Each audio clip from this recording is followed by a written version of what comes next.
It is live Q&A time now, so you know the drill. Hashtag Cowboys or be like Josh and super chat.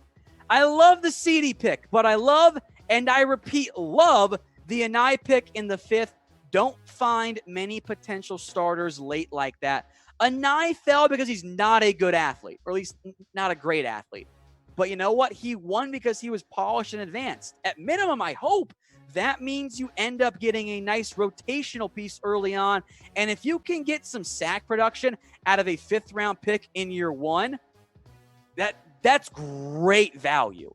If you can pull that off, that means things went your way in the NFL draft. I know the 4.9 140 is bad. It's okay. He times the snaps pretty well. He's very good with his hand usage. He'll be able to shed or blockers, I should say. I almost said tacklers for some silly reason. I think he'll be a good player for the Dallas Cowboys. Caleb Sellers, another super chat. Thank you, Caleb. I know it's early, but with the moves made in free agency, the draft, and the coaching staff, how far do you think we will go? My expectation, much like last year, get to the playoffs. I think this is a potential playoff caliber team. Remember, there is the extra playoff spot. The NFC is going to be tough this year, but I think the Cowboys, as long as the offense is as good as it was last year, which I have no reason to think that it won't be. I think they should be that good, if not maybe a little bit better in terms of scoring. If the special teams isn't dead last in the NFL again, I think this team will do, I think 10 wins is a very reasonable and fair expectation for this Cowboys team. So with that in mind, predict the Cowboys record in 2020. I think 10-6 is fair. Now, I was banking on a good draft, and the Cowboys got a great draft, which helps things out. But the rookies will take time. Please don't forget that things don't happen overnight in terms of that. So I think 10 wins is a fair and realistic expectation. And if they get to 10 wins, I think that means they're going to end up making the playoffs this year. Marvin J. Thunder, who has more receiving yards this year, Lamb or Gallup? I'm still going to go with Gallup because Gallup was awesome last year. He has chemistry with Dak Prescott. With potentially limited training camp startup time, the chemistry might take a little bit more. Think about it this way.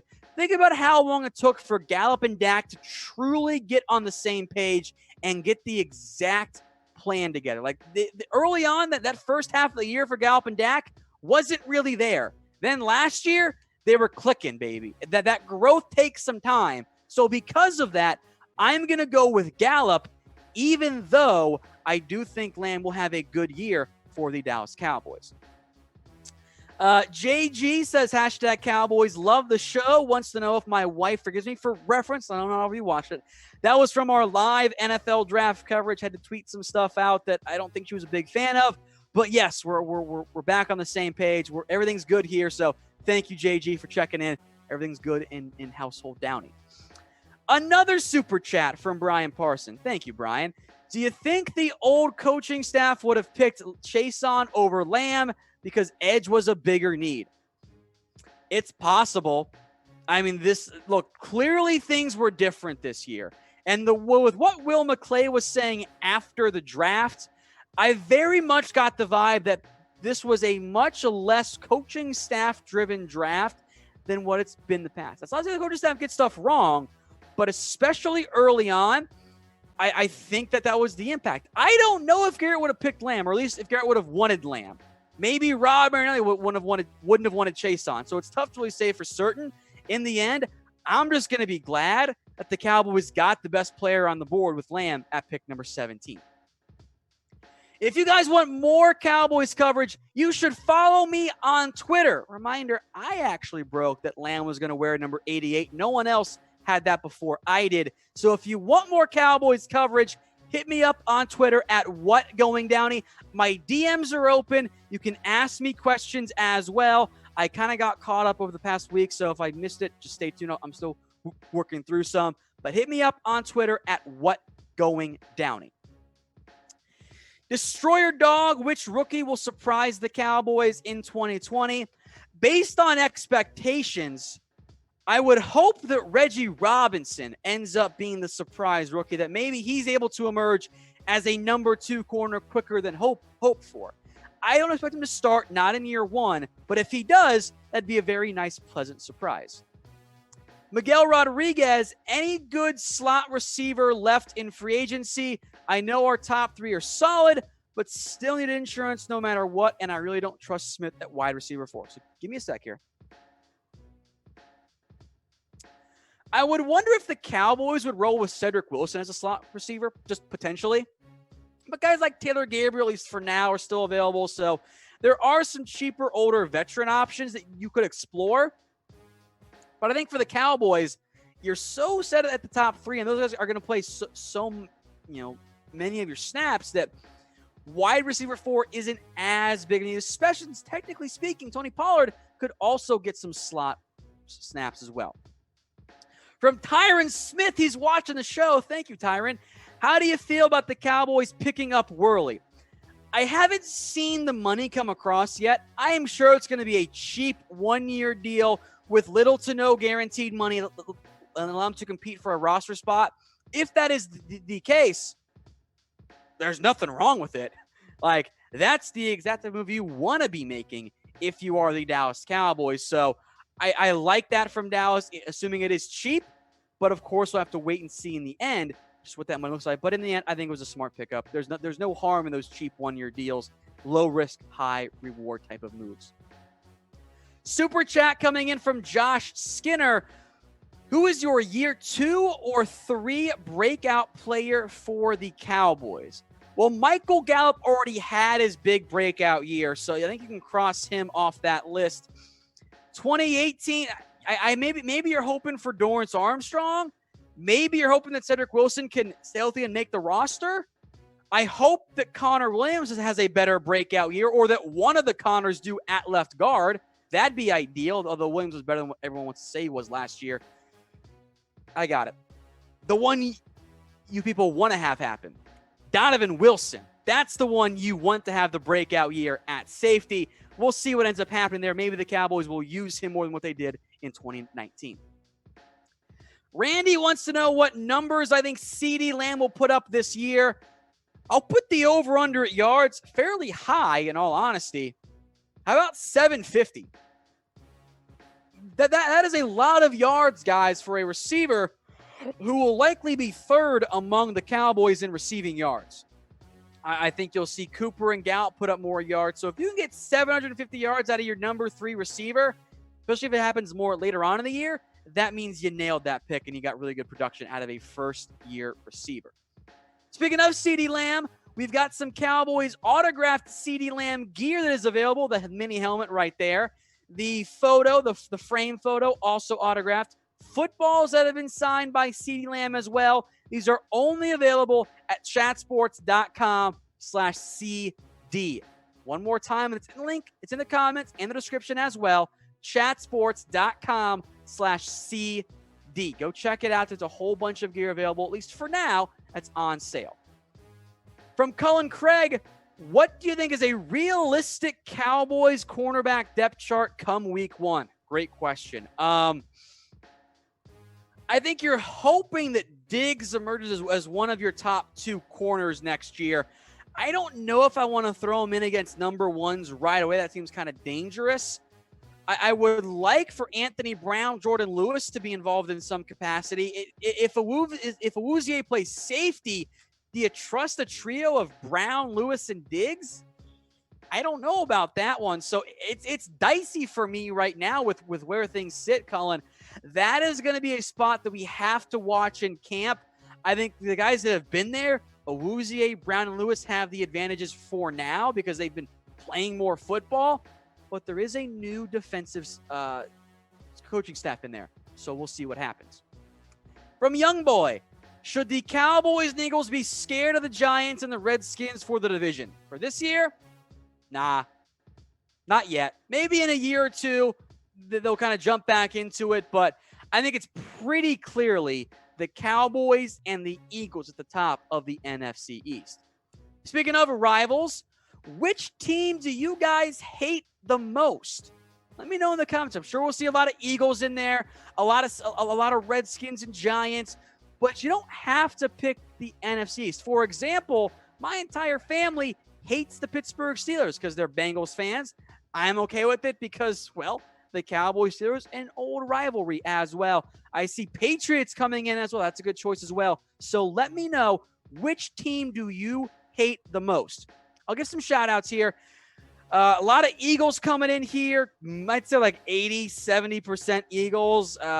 Sheagles as well. That counts. Steelers, Patriots, Niners, Packers too. You kind of date yourself based on which non-NFC East rival you end up taking there.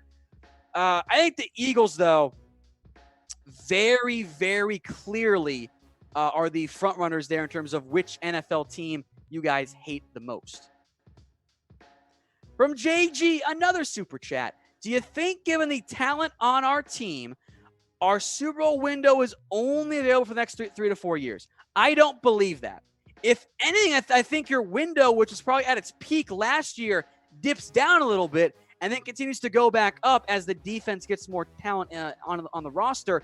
The key thing for a Super Bowl window, guys, is if you have a good quarterback, the window's open. The Cowboys have a good quarterback. Now, is the window at its most open right now? I don't think so, but it is still open. I don't think it's going to shut in the next couple of years, provided Dak continues to play as he did last year. From Joshua Quinn, a super chat. Thanks again for your super chats today, Josh.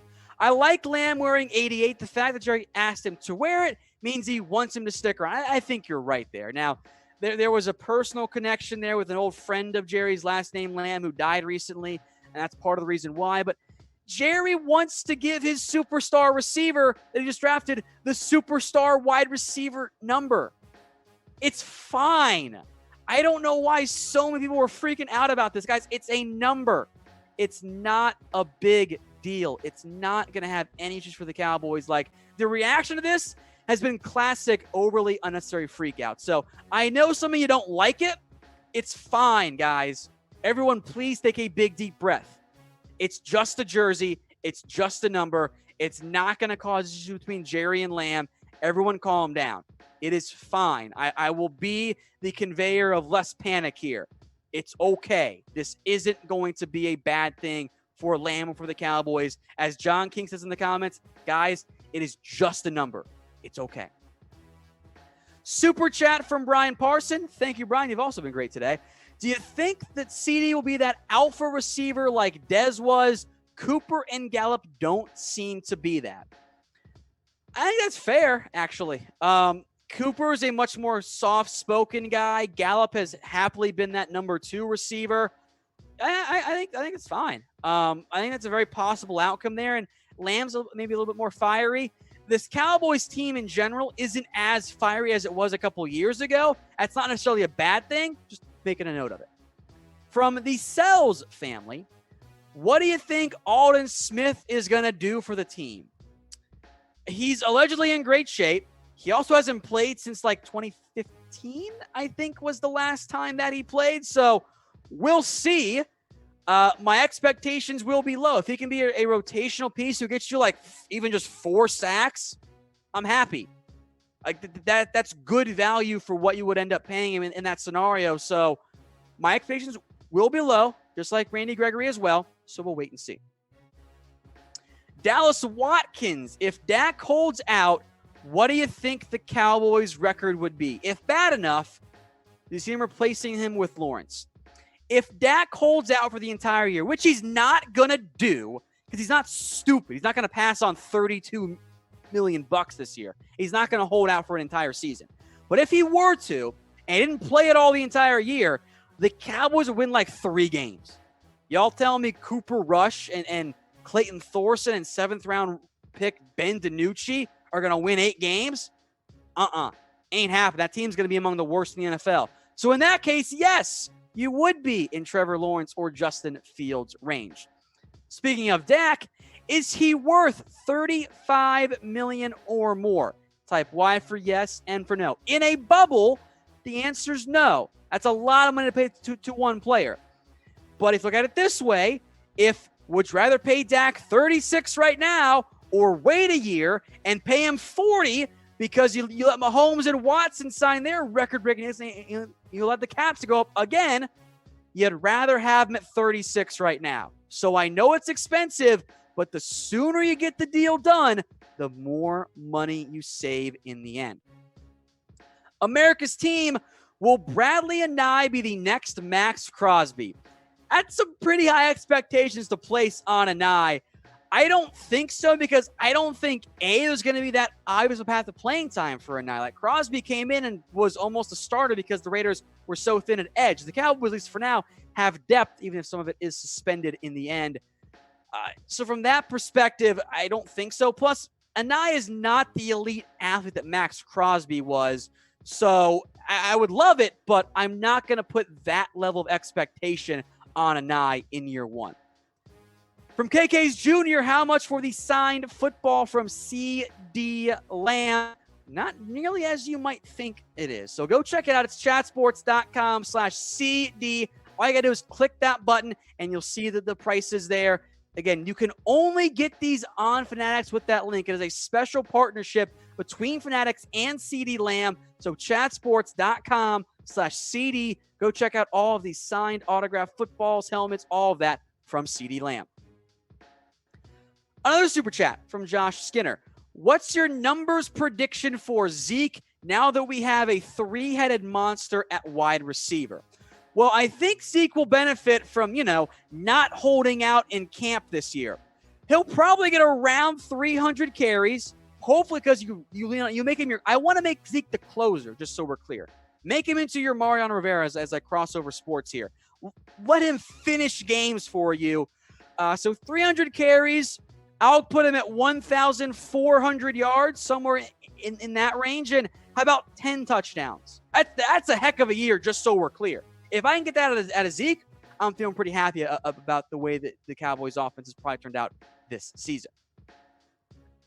Now, if we did not get to your questions today, I am sorry. We had so many people watching live. It was just no way we were going to get to every single one. So if we didn't, hit me up on Twitter at WhatGoingDowny. My DMs are open for you guys for that exact reason.